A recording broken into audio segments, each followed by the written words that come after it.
आज के वीडियो में दोस्तों हम लोग जानेंगे कि एक ट्रेडर की साइकोलॉजी क्या होती है, किस तरह के लोग किस मानसिकता के साथ ट्रेडिंग को अपना बिजनेस या करियर ऑप्शन चूज करते हैं। नमस्कार दोस्तों, मैं हूं डॉक्टर कन्हैया चौधरी और आप देख रहे हैं निफ्टी डॉक्टर। आज के वीडियो में दोस्तों जैसा कि मैंने बताया कि जो टॉपिक है कि एक ट्रेडर की साइकोलॉजी एक इन्वेस्टर की साइकोलॉजी से कैसे अलग होती है, वो कौन से लोग हैं जो ट्रेडिंग को अपना बिजनेस या करियर बनाना चाहते हैं। दोस्तों थोड़ा सा ट्रेडिंग से अंतर है साइकोलॉजी में, एक बहुत ही हेयर लाइन डिफरेंस है, बहुत ही हेयर लाइन डिफरेंस है। आप यूं समझिए कि जिन लोगों के पास सरप्लस पैसा नहीं होता है इन्वेस्टिंग के लिए, जिन लोगों के पास कम कैपिटल होता है, 2 लाख 5 लाख 10 लाख कैपिटल है, तो आप सोचिए कि जैसे आप 10 लाख कैपिटल लगाते हैं इन्वेस्टिंग में और आपको मान लीजिए कि 10% का रिटर्न 15% का रिटर्न साल में मिलता भी है, तो कितना हो गया? 10 लाख पे 15% का रिटर्न हो गया 1.5 लाख। 1.5 लाख रुपए अगर आपने साल में कमा भी लिए दोस्तों, तो इससे क्या हो जाएगा? एक जो मीडियोकर फैमिली है, मिडिल क्लास फैमिली है, उसका 1.5 लाख रुपए से एक साल में कुछ भी नहीं होने वाला। वो अपने खर्चे पूरे करेगा या वो सपने पूरे करेगा, ये बताइए। तो इस तरह की जो जिनका छोटा कैपिटल, बहुत से लोगों का ये भी मानना है कि वो कहते हैं लाइक कि पूत कपूत तो धन का है संचय, पूत सपूत तो धन का है संचय। उनका ये मानना है कि अगर आपका बेटा या आपका जो भी वारिस है वो सपूत होगा तो उसके लिए धन संचय करने की क्या ज़रूरत है? वो तो खुद ही कमा लेगा, खुद ही अपना वेल्थ क्रिएट कर लेगा, तो उसके लिए धन संपत्ति छोड़ के जाने की क्या ज़रूरत है? और दूसरे कंडीशन में अगर आपका जो वारिस है या बेटा है वो अगर बाई चांस समझिए कपूत निकल गया, तो आप उसके लिए फिर धन संचय क्या करोगे? क्योंकि आप जितना भी धन संचय करके जाओगे वो उसको बर्बाद कर ही देगा। तो दोनों ही कंडीशन में उनका ये मानना है कि नेक्स्ट जनरेशन को के लिए ज़्यादा कुछ छोड़ के जाने की ज़रूरत नहीं है। आप अच्छी एजुकेशन दे दीजिए, अच्छे परवरिश कर दीजिए, इतना ही सफिशिएंट होता है। आप समझ रहे हो? तो इसमें आप जैसे कि एक एग्जांपल ले सकते हो अपने धीरू भाई अंबानी का। जब उन्होंने वो गुजर गए और उनके फैमिली में बंटवारा हुआ था, तो याद करिए आप सन 2007-8 जब उनके परिवार का बंटवारा हुआ अनिल अंबानी और मुकेश अंबानी में।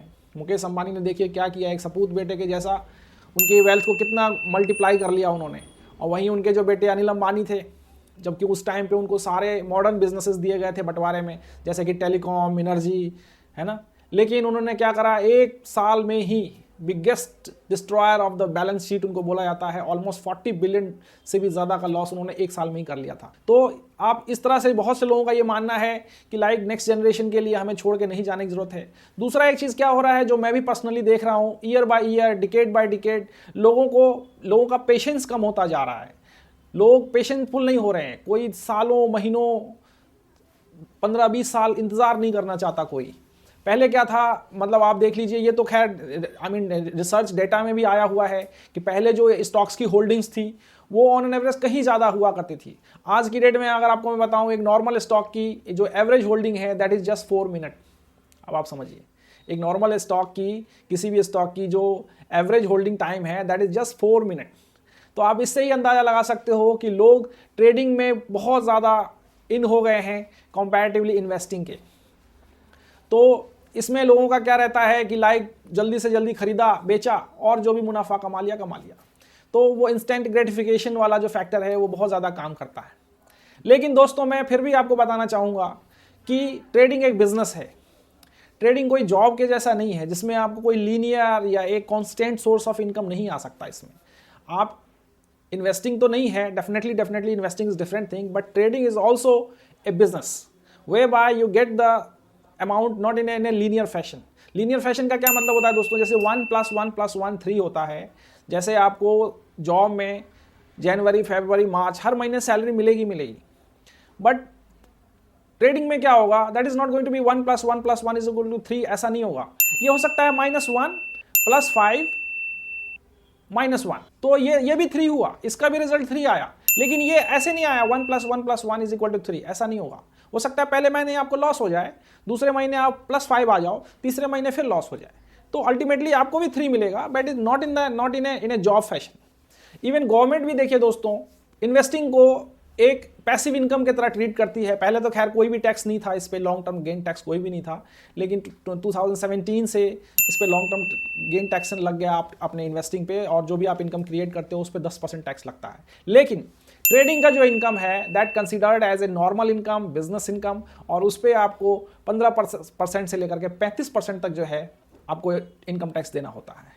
क्योंकि गवर्नमेंट इसको मानती है business. Speculation is a business. अब ट्रेडिंग होते कितने टाइप के हैं? ट्रेडिंग बहुत टाइप के होते हैं दोस्तों। कुछ पोजिशनल ट्रेडिंग होते हैं जिसमें लोग आज खरीद के हो सकता है 2-3 महीने रखते हैं उसको। कुछ स्विंग ट्रेडिंग होते हैं जिसमें लोग 2-3 घंटे से लेके 2-3 हफ्ते तक रखते हैं।